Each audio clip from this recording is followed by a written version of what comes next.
Hello, you wonderful people, and welcome to another episode of Not Too Comic Book. This being a show where I talk about TV shows that are adaptations of comic books. For today's episode, I'm going to talk about the latest episode of Legends of Tomorrow. A great episode. A lot of really interesting things went down in this episode, so let's break it down. This episode was super funny, and it's so heartfelt too. Let's just kind of get into it. The fact of the matter is, obviously the whole tracking down the loom isn't going away. John wants it to because Charlie refuses to let that, it's like she's not going to tell him where to find the pieces because it's like that power shouldn't be in like one person's hand, like having that much cosmic power.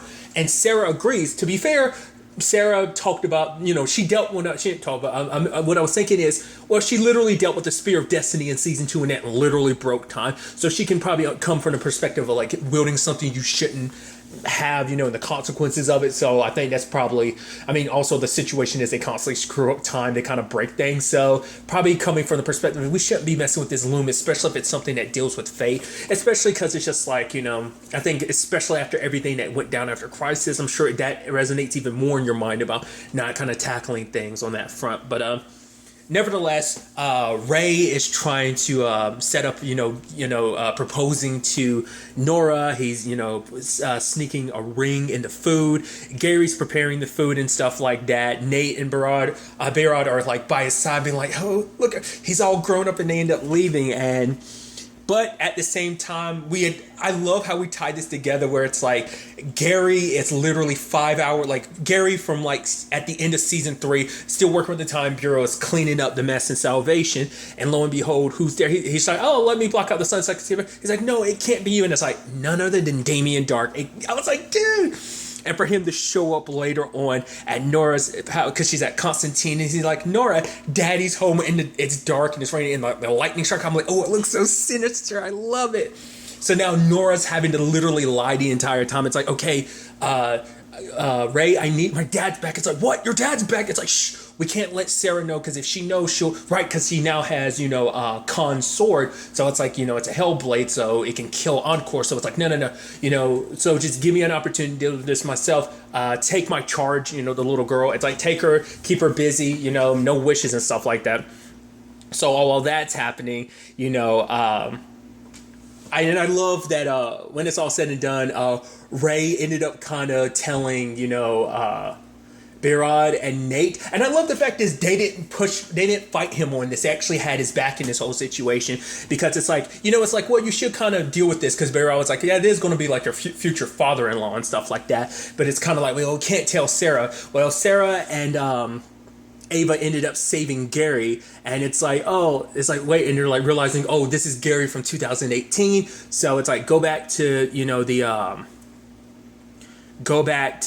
Time Bureau immediately and stuff like that. But now that Sarah knows that Damien's alive, she's like, I have to deal with this myself. We can't tell the boys, how sensitive they are. And it's like, yeah, so they got to deal with this themselves. They find out where he is. And I love the whole situation of like, Wild Dog Renee calls and she's like, oh, what's like, because Gideon made that note. She's like, oh, it must be something else. I'm like, oh, I was like, so I'm like, okay, so we're finally gonna find out what it is that because she left for Star City, like, she was going for a while, but we never found out what exactly it was that she was up to. But we'll get to it soon enough. But the fact of the matter is, Damien being like, oh my God, look at this place and everything. And she's like, yeah, I've been up to basically, she's like, yeah, I forgot what was dark arts and stuff like that. And he's like, oh, you're still doing the dark arts? And he's like, he's got covering his mouth because he's so proud and he's got tears in his eyes. Like, oh, look at this house you got for yourself. And she's like, yep.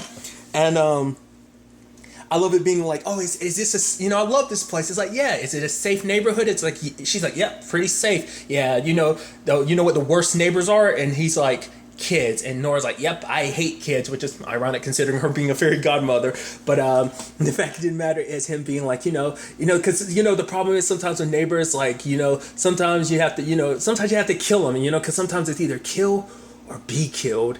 And she convinces Sarah and Ava to like go along with this because like she doesn't want her dad, like she wants to try and find a way to get around this of like saving her dad or whatever, because despite everything, despite him being evil, whatever, that's still her dad. So she wants to have an opportunity to kind of make things right in that regard.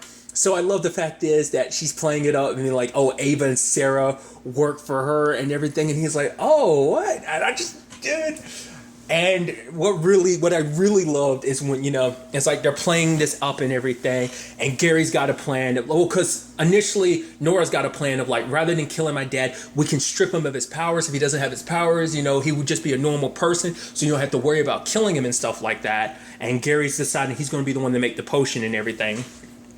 And then, while this is all going down, lo and behold, who shows up? None other than John Constantine, because he got pissed because he found out Charlie was trying to send him to Antarctica.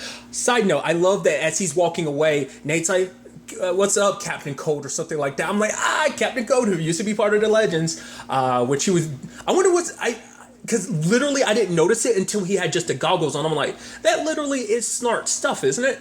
I mean, it might be leftover, maybe it was leftover stuff from when Leonard from Earth X had left his stuff there. I was like, maybe it was kind of leftovers from that. But like looking at the goggles on this, I was like, you actually are like dressed up like him, aren't you? The coat and everything. But nevertheless, I love the fact is that John and Damien Dark meet. And I was like, and I had to think about it in a second because I was like, I paused. I was like, they've never actually met, have they? And then even Damien was like, oh, we've never met because if we had, you'd probably be dead. I was like, right. Because, well, at the time they were dealing with the whole situation in season 3, Constantine wasn't continuously with the Legends like he is now. He popped in and out, but he was only with them a few times throughout the entire season. But he was never around them during the whole Damien Dark situation. He was on Lian Yu at the time related to all the... Well, because like Damien Dark wasn't on Lian Yu. The item... the totem that gave him his powers and stuff like that was, and Oliver was dealing with him when Constantine made his first appearance in Arrowverse, and when he was at that time present day Star City and everything. So I was like, but you two have never actually crossed paths and everything, and then it turns into like a dark arts battle off and everything. And then, but when it's all said and done, Nora's like, no, like, this is his house. He's like, what are you talking about? This isn't Nora's house. This is my house. And she's like, yes, it's in his name because it's our place. And it's like, oh, and he's like, yep. And they kiss and everything. And it's like, oh, yep, I'm with your daughter. And Damien is so happy because he's like, of course my daughter would find some master of the dark arts and stuff like that. I even love that they're sitting down talking. I'm like, we're having this moment of Damien Dark and John Constantine, like, laughing it up and everything. Ha, ha, ha, ha, ha. It's like, oh, it's so much fun and everything. It's just like, oh, and I was like, oh my God, this is happening. And then at the same time, like, John is trying to pump. He's like, well, trying to take advantage of this. He's pumping Damien for information about the loom, because if anyone would know, it would be him. But he was like, oh, even he tried to find the pieces, but they were all on different Earths. It's like, well, they're on one Earth now. This one in particular. So the fact that he references that must mean that basically at the time of Legends, because of the time travel and everything, maybe the multiverse has already spread back out because we know at the end of Crisis, once again, it's just like, I don't know if any other show's going to reference it. Because, I mean, once again, we know Stargirl is coming out in May now, May 12th in particular. And the fact of the matter is that takes place on Earth 2. So it's like, definitely the multiverse is going to get built out. But like I said, it's probably going to be at the end of the seasons. I don't know if they'll make a note of it. I feel like if any show's going to make a point of it, it's going to be The Flash. But, we'll get to that soon enough. But the fact is, regardless, and it's like, oh, you would need one of the fates to kind of piece it together. And yeah, because Sarah's kind of pissed, like, shut up about it, John. But also Ava's kind of pissed because Ava found out that, Sarah, found out what Wild Dog was contacting her about. And it's just like, oh, like, and I love that Damien was like, oh no, sit down, tell Uncle Damien what's up, and it's like both Ava and Sarah are sitting down going on about, Ava kind of explains her issues and stuff like that. And I love Damien kind of playing peacekeeper to a certain extent, because it's just kind of like, I forgot what he said exactly. He said something to kind of comfort Ava. He's even touching her hands. He's like, thank you for having my back on this, Damien. And I'm like, we're having this conversation, dude. It's too good. They're kind of having their counseling issues at the same time. You have Ray looking after a little girl, putting in Mr. Park's Cul-De-Sac, which is obviously heavily obvious that it's supposed to be equivalent to Mr. Rogers, even the sweater and everything. And I love that there's like a whole bunch that they're watching. I love that Ray ended up having to pay her $20 to watch it and whatnot. But they're sitting there watching it, and it's a whole situation of like, oh, like, where's where's Nora at? It's like, oh, she's dealing with her dad. It's like, oh, isn't she kind of embarrassed of you because the fact that she's kind of hiding you? And he's like, no, it's not like that. And so she summons up Nora, and Nora's like, what's going on? And it's like, Ray's kind of like, are you kind of hiding me from your dad? And she's like, yes, exactly. Because my dad's not going to be too happy when he finds out that I'm kind of a fairy godmother to children, while also, stipping an Eagle Scout. So, so it's kind of, but Ray was like, yeah, but if you keep lying, then, eventually, you should tell him the truth, because the truth will, it's going to come out eventually. But Nora kind of ignores him and kind of goes back. I even love that at one point when she shows back up, she kind of has to wipe off some of the fairy dust or whatever. But, then it's the whole situation of Behrad and Nate telling him, like, they're kind of worried because they're thinking he is kind of rushing into this pretty quickly. But nevertheless, I love that whole thing, because especially because he's like, right, the ring, it's in the dessert. They've got dessert set up and everyone's about to eat and everything. But then Ava gets the ring, and it's like, whoa. And it's like, what's this all about? And then Nora sees Ray and was like, oh, she pieced it together. It's like, and Ray's kind of like, yeah. And she's like, oh, you're going to propose to me. And then it's like, Damien's like, oh, it's the wrong person guy. He's like, I know what this is. Don't you have something to ask John? And he kind of looks at John and he looks at Nora, and John's like, oh, right. And he kind of goes, Nora, Dark, will you marry me? And it's just like, Damien's just so happy. And then like, she's like, no. And he's like, wait, what?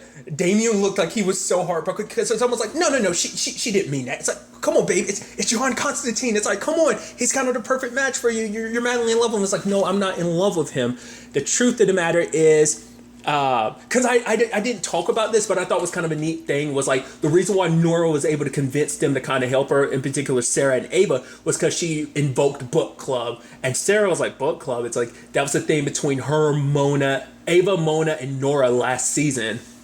And so that to kind of be invoked right now is kind of adorable. Like, and she's like, you get one and you want to use it on this? It's like, yeah, because at the end of the day, this is her dad. But it's like, these two, they don't work for me. They're not my women. They're my friends. And I even love John being like, oh, thank God, he can stop the whole pretenses. And it's like, I'm a fairy godmother, and the person I'm actually in love with is Ray, which is so interesting because Damien is so pissed at Ray. But it's like, honestly, him and Ray actually had some very like heart-to-heart moments in season 3. So, but for him, it's just kind of like he had a vision of what he wanted for his daughter. So I'm loving at the same time everything happens where it's like the little girl's like, she wants to go check on things with her, I think like, because Nate, Behrad, and Charlie were just kind of. I also love that there was a moment where Mr. Parker took a swig, and even Behrad was like, "Did he just drink?" And Nate's like, "He's been recording like 4,000 hours of children television. He's earned a drink." But they were telling the little girl she couldn't go, but she wishes to be there. So they pop up there, and it's just like, oh, just everything's going wrong because Damien's kind of going on a war path. And the fact of the matter is he's planning on killing everyone, including Ray, fighting everybody off. Sarah's trying to stop him with the blade. He knew it was Khan's blade, but he didn't realize it was a hell blade.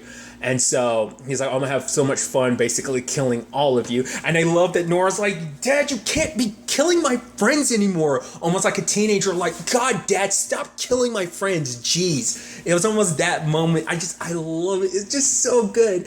And then Constantine attacks him, and it's just like, and then Damien gets up and he's really impressed. He's like, see, that's why you should be like, you see kind of the fight that he's got, you should be with him.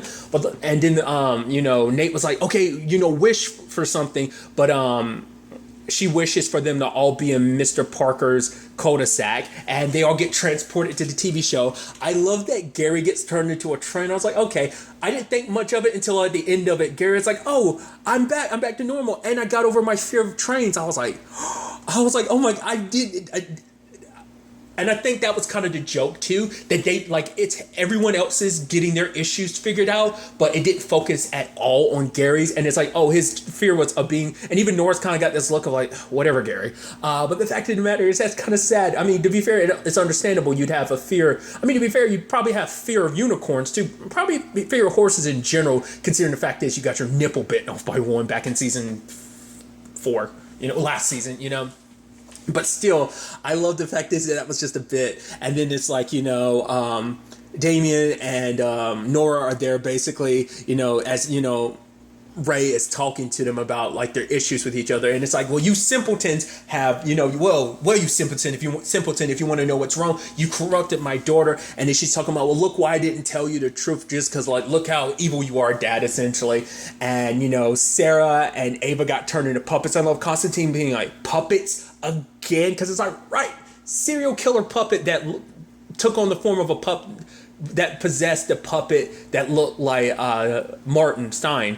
And at the same time, Charlie and, Constantine are having their heart to heart, because it's like, well, the fact is, it's like, your sisters, they're all the pieces are here on Earth. Who's to say your sisters aren't going to piece them together and do whatever they want with it? The fact of the matter is, we get the loom first. I help Astra. I change her fate. Then I will help you destroy it forever, because it's so powerful that Charlie couldn't destroy it. But it's like, if they could get rid of it forever, they never have to worry about it. So they agree on it.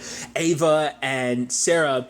Well, because Sarah got a job offer for whatever in Star City, and she didn't tell Ava about it, because the whole plan was to actually bring Ava with her, is kind of what she was saying. But Ava's like, honestly, like, settling down was kind of what she wanted before, but now she actually enjoys being with the Legends. It's a lot of fun, because someone who's kind of always been very restrictive and very structured, the wildness that is the Legends, it probably seems very appealing to her.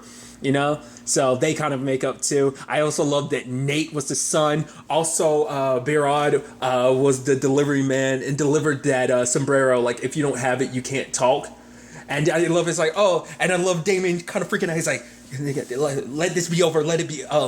Like, stop this right now. He's so uncomfortable, but because he didn't have the actual sombrero, he couldn't actually talk. But it's like, look what you've done to my daughter. You corrupted her. But Nora kind of speaks, and it's like, Dad, Ray didn't make me the way I am. I'm the way I am because of me, because of choices I made. Because I got to finally make my own choices, not being raised by a demon cult like you basically left me to. The fact of the matter is, that was because of your choices, and now I'm making my own choices. So it's like, this is the man that I love. This is the life that I like. And at the end of the day, it is a thing that Damien just wanted his little girl to be happy and everything. This isn't a life he envisioned for her, but the fact is that she is happy, and that's what makes him happy. And they hug it out, and Ray hugs, and Damien's just kind of like looking at him about it. And I love the little girl being like, I thought my family was messed up. These guys are super messed up, and asked them to go back to her family. And she's like, and everyone's able to come out of the TV and everything. It's like, oh, celebratory. She said, Nora saying yes to everything, and it's like, let's get married. And Ray's like, well, let's do it right now. It's like, yeah, right now. So it's like, well, my dad's schedule is unpredictable, so we might as well take this opportunity, because she's off of work now, because her latest charge is kind of, it no longer needs her as a fairy godmother. So I thought that was pretty neat. At the same time, let's quickly go. Well, I'll circle back to it. I'll go ahead and focus on it. It's like the whole thing with Mick. Like, the fact is that Mick was dealing with a troll because someone was bashing his book, and Zari was there to help him deal with it. And it's like, all right, the fact of the matter is, your greatest haters, like, you can turn them into your greatest fans. So she suggested like, oh, send them a package, give them one of your signed books and stuff like that, and it'll change their mind and stuff like that. And lo and behold, because I love that she used an example of like, you should see what people said about me when they found, my perfume made a couple people's noses bleed. But the fact is, the package got sent there, but the person literally burnt the book and everything. And Zari's like, well, tracks down their address because hacker skills. And he was like, you're a hacker? She's like, nope. And it's like, so just little bits like this and that, kind of showing that the old Zari is still somewhere in there. Lo and behold, shows up, and it's a little girl. Not little girl, but it's interesting enough. It's the actress who plays Penny in Lost in Space, remake on Netflix. I was like, holy crap! I wasn't expecting that. And it's like, and I love that he's talking about her. It's like, well, how dare I'm Rebecca Silver, you pimple face. Well, she actually doesn't have pimples, and Zari's just like, keep going. I love that Zari's recording the whole thing. And lo and behold, Allie shows up, because it turns out this is Allie's daughter, Lita, who's also Mick's daughter, which makes her burning his book ironic. Him being Heatwave, him being so obsessed with fire, and her, like, granted, I'm sure that's just like, but the fact is, part of me wonders, did she set it on fire to make a point too, because she knows her dad's kind of a pyromaniac and everything? But apparently, like, Mick was in jail. Actually, he went back to jail at the time, so she couldn't let him know. And obviously, Lita kind of like hates Mick. But Allie's like, well, the fact of the matter is it gives you an opportunity to kind of, because it's like, well, because her daughter figured it out, because it's like, oh, I told her her dad was Rebecca, that it's like, oh, that you were Rebecca Silver, and that we hooked up at the reunion, and she kind of pieced it together. So, but it's like, you two can talk, Mick was like, all right, wipes their memories, and he was about to wipe Zari's, but she's like, what are you doing? And just stopped him and ended up leaving. So, but, and it's kind of sad too, because later on, Zari's like, are you eating your feelings? And he's like, no. Because the fact is, you could, why aren't you kind of taking this opportunity? Because for him, he feels like she's better off without me. And he's like, how can you say that? He's like, well, the fact of the matter is, she's she is very much like him, except the fact is she hasn't already landed herself in juvie or whatever. So for him, it's like that's a sign that she's well better off than me. I mean, to be fair, Mick's got his issues. I mean, obviously we dived into those issues back in that season 1, I think. Yeah, we dived into the issue of like, oh, him burning down the house and everything, killing his parents and stuff like that. So obviously, like, when it comes to the parental front, like, Mick's kind of got his own issues, and I think that's kind of a byproduct of it. So, like, he doesn't, he's like, who am I to be a parent? Like, I can't be a parent. But at the end of the day, I'm curious to see what he ends up doing, though. That's going to be crazy to think. Out of anyone that's a part of the Legends, well, to be fair, Rip was a father, but, like, Mick being kind of like, oh, no, and then, because of Flashpoint, Martin was a father as well, so, but still. I should also note, too, this was something I was thinking about. This is our first wedding. This is the first marriage in the, on Legends. Because there's been a marriage in some of the other shows, like, obviously, Oliver and Felicity and, Arrow, Barry and Iris in The Flash, this in Legends. There hasn't been a marriage in Supergirl.